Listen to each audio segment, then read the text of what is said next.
Hello fight fans, thanks for joining us at MMA Insider. Before we get rolling with today's news, show some love by hitting that like button and subscribing. Now let's uncover the latest happenings in MMA. Starting off, Daniel Cormier weighs in on Chris Weidman's controversial victory over Bruno Silva. Moving on, Michael Bisping believes Khamzat could be in for a disastrous night at UFC Saudi Arabia if he can't finish Robert Whittaker early. Next, Mike Tyson pushes back on fan concern ahead of Jake Paul fight. Moving on, Justin Gaethje expecting a doctor stoppage against Max Holloway at UFC 300. Next, Gary vows to knock Colby Covington unconscious and leave you in a puddle of your own blood. Lastly, Sean O'Malley reacts to Sean Strickland's mental health issues. Suspects too much sparring is root cause. UFC commentator Daniel Cormier has given his thoughts on Chris Weidman's controversial win over Bruno Silva. Last weekend, Chris Weidman defeated Bruno Silva via technical decision. It was initially ruled a stoppage win, only for the result to be changed as a result of Silva suffering from repeated eye pokes. In the eyes of many, Weidman's win should be overturned altogether. Of course, that isn't a universal belief, and some feel as if it should stand. Daniel Cormier recently weighed in on the situation and gave a pretty interesting point of view. Here is what he said: "I'm only saying this because to me it felt like a soccer player when they get fouled and they're rolling around on the ground when the guy barely touches them. Bruno Silva got eye poked, but I think he understood where he was in the fight. He was losing. He fell to the ground. He reacted in the way he was reacting, hoping, wait, stop,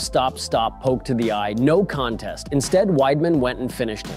UFC commentator Michael Bisping believes Khamzat could be in for a bad night when he takes on Robert Whittaker. It was recently announced that at UFC Saudi Arabia, Khamzat Chimaev will go head-to-head with Robert Whittaker. If he wins, he'll almost certainly earn a crack at the UFC middleweight championship at some point in the future. However, a lot of fans feel as if he shouldn't be overlooking the threat posed by someone like Robert Whittaker. The former champion has knocked off countless names at 185 pounds, and he's showing no signs of slowing down. In a recent episode of his podcast, Michael Bisping weighed in on this contest and how he thinks it could go. Here is what he said: "One thing Robert Whittaker is not going to do is run out of gas. He's a very experienced fighter, fighting at the highest level for a long time. 5 rounds against somebody like Robert Whittaker. If he can't finish him early, that could be a disastrous night for him in Saudi Arabia." Mike Tyson is a few months out from his 58th birthday, but he's still ready to return to boxing for Jake Paul. Mike Tyson stunned fans last month by signing a deal to face Jake Paul in the boxing ring. The fight will be broadcast on Netflix and go down in front of 80,000 fans at AT&T Stadium in Dallas. Given the heavyweight legend's age, it's understandable that fans don't want to see him compete. In July, there will be a staggering 31-year age difference between Tyson and Jake Paul. Speaking in a recent interview, Mike Tyson discussed his boxing return against Jake Paul. In Tyson's view, most fans still want to see him compete. Furthermore, Tyson believes that the boxing match is a winnable one. If he can fight and potentially beat Jake Paul as well as make a lot of money, why shouldn't he? To Mike Tyson, age is just a number. Here is what he said: "I'm 58 and what? I'm getting billions of views from just the talking to somebody from fighting. Everybody, even most of the athletes, they're jealous. That's whack. I say in your prime, you couldn't draw 1 million people, man. What are you talking? You couldn't sell out an arena. Who at 58 could sell out an 80,000-seat arena?" Justin Gaethje thinks Max Holloway will be too tough for his own good at UFC 300. Holloway is moving back up to lightweight to face Gaethje for the BMF title. It's a highly anticipated bout as Holloway, who has never been dropped or knocked out in his entire MMA career, faces a knockout artist in Gaethje. Entering the fight, Justin Gaethje believes he won't be able to put Max Holloway out like he did to Dustin Poirier last time out. Instead, he believes he will inflict too much damage that the doctor will have to stop it and save Holloway from himself. Here is what he said: "I will finish Max. He may not go away the traditional way, but I think I will inflict damage to where the doctors need to stop it. We are about to paint a violent picture and no two better guys to go out there and put on a show. If Justin Gaethje does get a doctor stoppage against Max Holloway, it would be the second time that the BMF title fight was ended due to a doctor stoppage, as the inaugural one between Jorge Masvidal and Nate Diaz was stopped that way. However, Gaethje believes that Holloway's chin is for real, and he will be too tough to put away.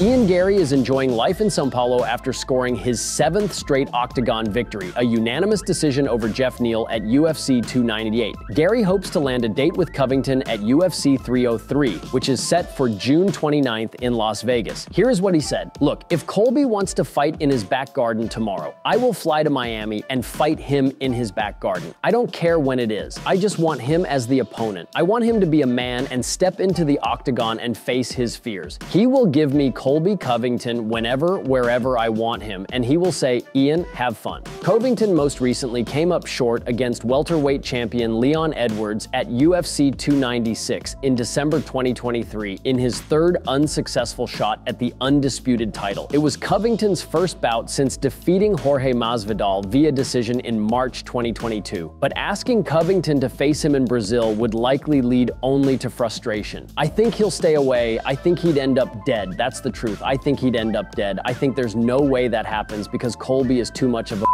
but I will fight in Brazil one day, and I will be so happy to put on the yellow shorts and be the main event in Brazil. And I'll carry the Irish flag on one shoulder and the Brazilian flag on the other. It's still unclear if the UFC plans to book Garry versus Covington in the near term, but the undefeated Irish nonetheless issued a final warning to the former interim champion. Here is what he said. You don't deserve to be here. You don't deserve to be at the top of the division anymore. I'm going to retire you. All of Brazil is going to have a smile on their face when I knock you unconscious and leave you in a puddle of your own blood face down on the canvas. Colby, you're done. Say bye. UFC bantamweight champion Sean O'Malley is not terribly surprised to hear former middleweight title holder Sean Strickland admit mental health issues. Strickland this past month told his social media followers that despite having everything he wants, he sometimes feels mentally unwell and a danger to others. O'Malley believes the ex-champ may be spending too much time taking punishment, he said earlier this week on his video podcast. It's like, duh, anyone that says that they literally have a desire to kill people probably aren't doing mentally well. You either love or you hate, and if you want to kill people for no reason. I mean, he's honest about it, which is pretty crazy. Just going in there and sparring and getting hit in the head. Not that he gets hit that much, but if you're getting hit not that much but you spar every day, that adds up. Strickland's message appears to be for a purpose, as he tells his fans he wanted to share this and remind you you're not alone. It's still a startling admission for an active UFC fighter and former champ with a massive fan base. Here's what he said. I woke up and I told my girl, I was like, babe, I feel like a danger to people. I don't feel like I should be out in the world, you know? And I think that I have everything. I'm rich, I'm famous, like I have everything I ever wanted. And I still am mentally unwell. And I get in these mindsets where like, I want to burn everything down in the world. Like I want to have nothing so I can just lose it and just take out everything on people.